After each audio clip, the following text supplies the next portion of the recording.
What's going on, guys? Welcome back to the channel. Thank you for cooling with Jay as always. So I am just about to leave Beaver 10 motorcycles. I believe one of, or not the largest motorcycle, or I guess you could call it a motorcycle, ATV, that sort of thing, dealer in Oregon. I'm trying to see about hopefully be able to do some more reviews. So guys, in the comments down below, let me know what bikes you'd like me to review, whether it's like the Gixxer 750, 1000, Honda 1000, you know those kind of bikes. So let me know in the comments down below what bike you would like me to do a review on.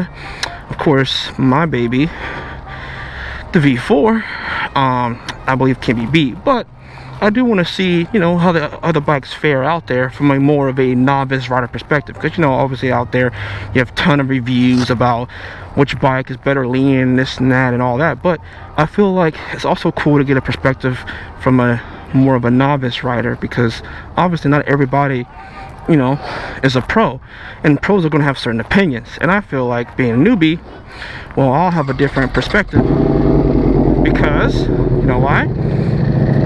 I'll be able to tell you from a more amateur perspective how the bike feels, as somebody riding it for the very first time, not somebody who's ridden 10,000 bikes before. So let's get into this video. Hit the gas on them nitro, youngin'. Cooler than being cool, that's ice cold, youngin'. We really bad at no bluffing. Self-made boy, that's the end of discussion. Coolin' with Jay, they know we coolin', right? Coolin' with Jay, they know we coolin', right? Coolin' with Jay, they know we coolin'. You ain't really coolin', or you think you're foolin'.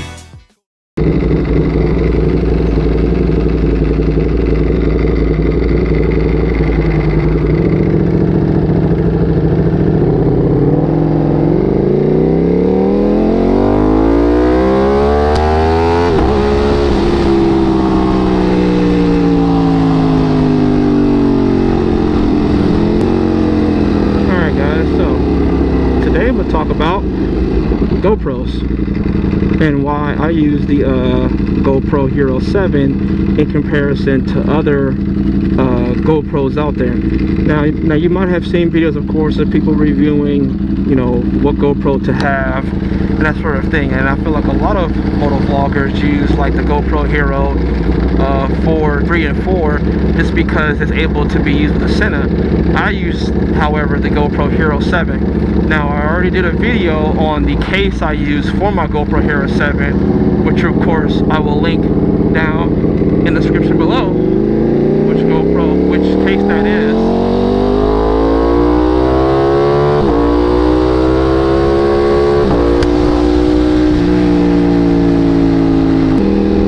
I will link that description below, which GoPro Hero case it is. It's like the U-Lizard R1, something like that. It's some weird name, I'll say that. It's a weird name of GoPro housing. And then of course I already did a video of the mic I use. I want to talk about why I picked the GoPro Hero 7 though over the rest. So the reason why I picked the GoPro Hero 7, guys, over the 6, 5, and 4. Number one is video stabilization. So for me, being a motovlogger and on a motorcycle, for me, number one is video stabilization. I wanted to have the smoothest picture as possible. If you watch other motovloggers, some of them use older YouTube cameras, and for them, you can tell like the video is very shaky when they're moving. Like for example,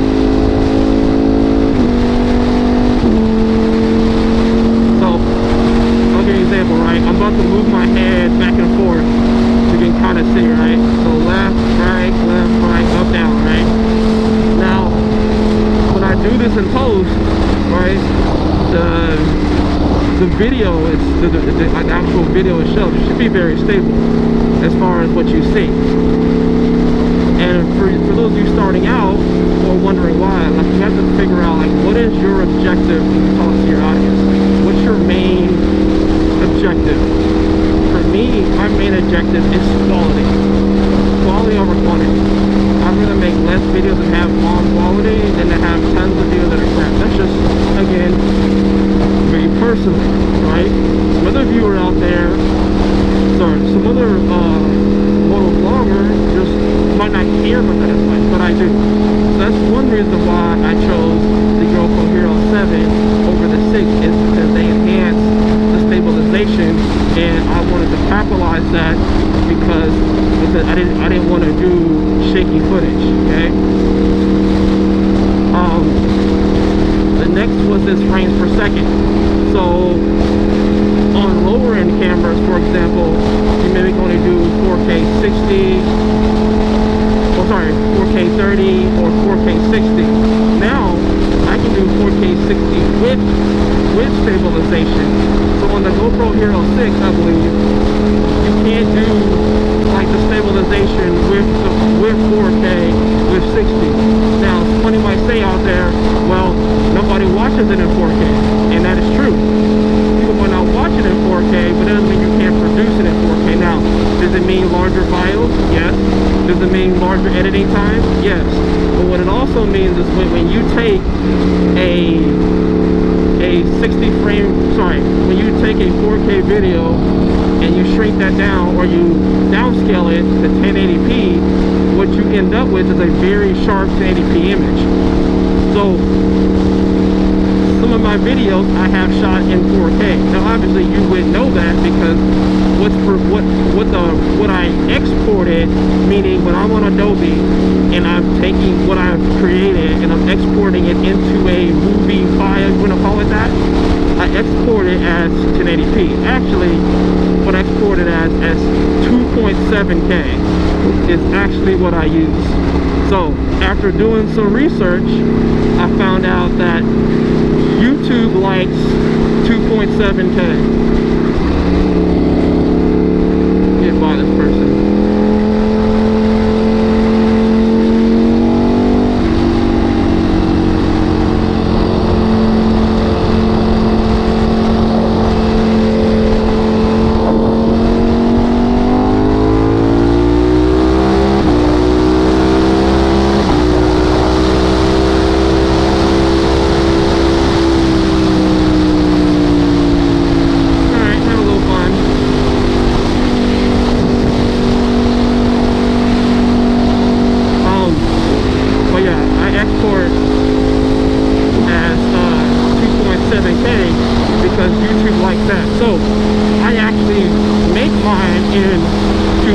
And also export it as 2.7. I don't export it as 1080p. I could, but that's what I do, right?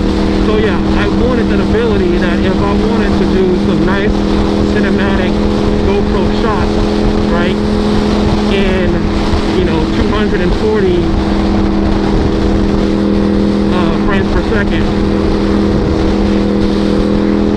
Oh, alright guys, I see you. I'd be able to do so, right? So, video settings, guys.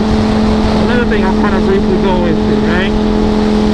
Obviously, you have 60 frames, so 30, 60, 120, 240, all of that, right? Okay, so this is what I do. My GoPro setting is at 60 frames per second, so it's 2.7K. At 60 frames per second is what I have my coding in, okay? But my shutter speed now, shutter speed is obviously, just in layman's term, is how many times the shooting called a lens opens and closes, right? So mine's a 240 shutter speed. Now, the rule of thumb is you want to double your shutter speed of your frames per second. Meaning, for example, if you shoot in 60 frames per second, that means you want a shutter speed of 120. That's like industry standard of what you should do. I, however, I record at a 240 shutter speed, right?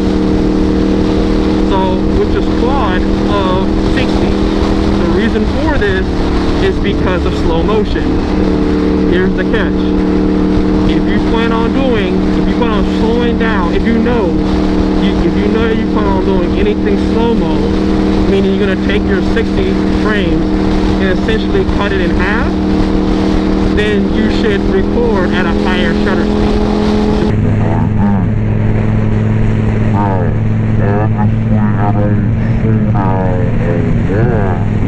Hardly any of my YouTube videos, but the point is when you're out vlogging on your bike, you don't know what you're gonna catch. Like, I could be right here riding on the road and end up running into somebody on a bike who wants to race, right? Or seeing a dope car I want to pass by and get a cool slow-mo shot. Like, you don't really know.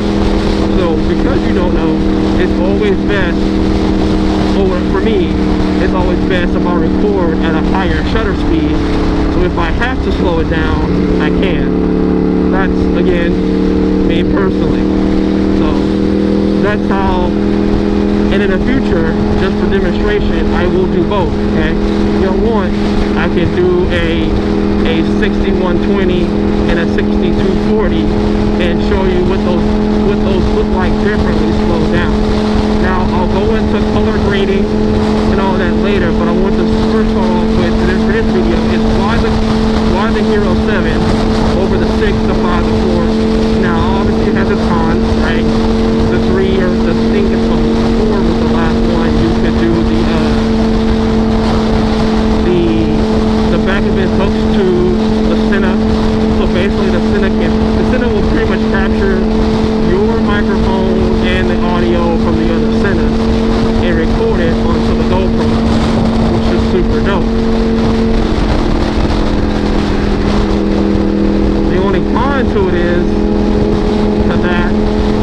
of course, you know, you don't get the picture quality you get of the ones now. Now, since I'm not doing any dual vlogs, which I wouldn't mind doing dual vlogs with male or female. So, if there's men or females out there who want to do some dual vlogs, holler at me. But since I said I'm not doing a dual vlog, for me, it's not a big deal. You know what I'm saying? That's why for me, I don't care about, you know, using the 3, because again, for me, it was picture quality, right? But also the upgraded microphone, so the microphone quality is much better as well. And another big feature as well is live stream. So I'm still working on how to perfect it, but you can do live stream on your GoPro, on just the Hero 7. Now, it records it only in 720, I think 30, so 720 and 30 frames per second, but you can still live stream. So I'm trying to figure out, do I need to buy like I tried it on my phone basically. Basically it tethers off your phone as a hotspot, right?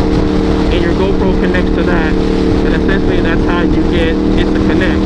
The only problem is I couldn't stay connected doing a vlog. So I'm trying to figure out, do I need to buy like a higher end hotspot?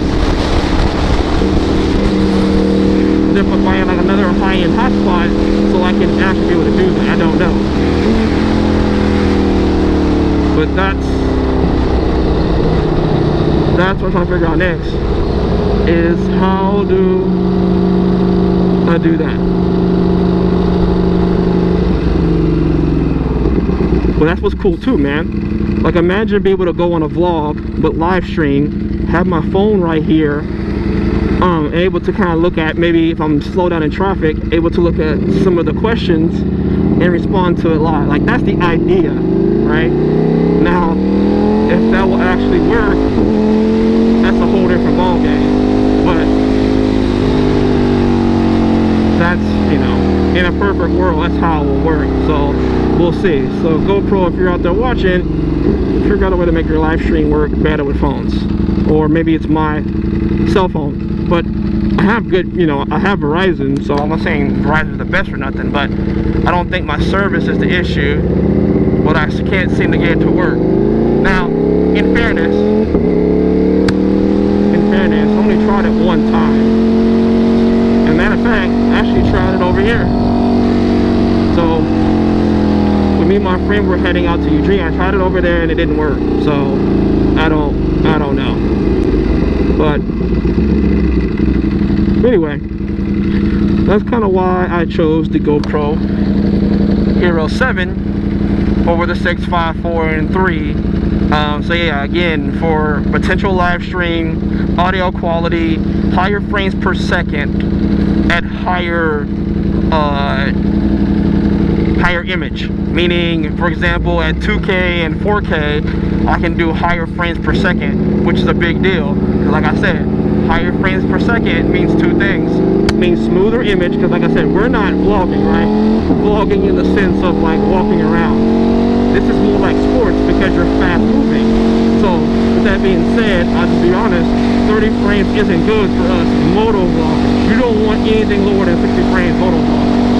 But with that being said, if one day 4K becomes a thing, or more of a thing, right, then you're gonna need, you know, 60, 120 to get much smoother images, especially when you want to slow them down. And that's why for me, it was a bonus having this one, be able to do a smooth, using it smooth, like a super smooth processor to make the image look buttery smooth and give me 60 frames per second. So that was my thing. So now I'm heading to the last motorcycle shop to see about if they'll let me do some reviews on some of their bikes too. I wouldn't mind getting on the H2. That's actually one of the bikes I wouldn't mind doing. So cool, we'll see what happens. So anyway, oh yeah, so higher frames per second, super view,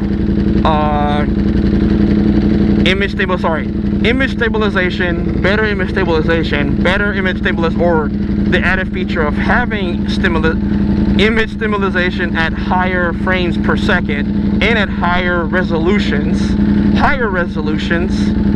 and live streaming. So yeah guys, as always, man, hit that like button, hit the subscribe. As always, man, I appreciate the support on my channel, man. It's been, like I said, I still have fun, I still enjoy it, it's still been a blast. I'm still blessed to have it and be able to do it. I'm still very thankful, and I'm also very thankful to y'all, because if it wasn't for the views y'all give me, this wouldn't be popular, this wouldn't be possible. So I thank y'all first, well, thank God, and thank y'all second and foremost. And with that being said, thank you for cooling with Jay, and I'll see y'all in the next video.